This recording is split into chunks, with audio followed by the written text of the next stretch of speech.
সমাজ কল্যাণমন্ত্রী doctor AZM Zahid Hossain বলেছেন, প্রধানমন্ত্রীর নির্দেশে শিগগিরই ফ্যামিলি কার্ড বিতরণ শুরু করবে সরকার।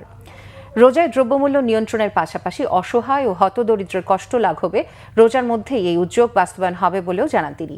আর তথ্য ও সম্প্রচার মন্ত্রী জহির উদ্দিন স্বপন বলেছেন, গণমাধ্যমের স্বাধীনতা নিশ্চিতে সর্বাত্মক সহায়তা করবে তার মন্ত্রণালয়। দেশের ইতিহাসে জাতীয় প্রেস ক্লাবের অনন্য অবদানের কথাও তুলে ধরেন তিনি। জাতীয় প্রেস ক্লাব আয়োজিত ইফতার মাহফিলে অংশ নিয়ে তিনি এসব কথা বলেন।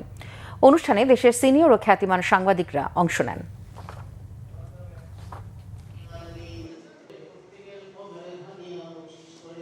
আমার যে দায়িত্ব আপনাদেরকে নিয়ে কাজানো সঠিকভাবে আমি পালন করতে পারি সে বিষয়ে আপনারা দোয়া করবেন।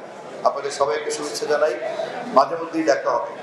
আমাদের প্রধানমন্ত্রীর স্বপ্ন ফ্যামিলি কার্ড ইনশাআল্লাহ সেটি বাস্তবায়নে আপনাদের সর্বোত্তম সহযোগিতা দরকার এবং আমরা দ্রুততম সময়ের মধ্যে যাতে বাস্তবায়নে এগিয়ে দিতে পারি সেই লক্ষ্যে আমরা আপনাদের সহযোগিতা চাই।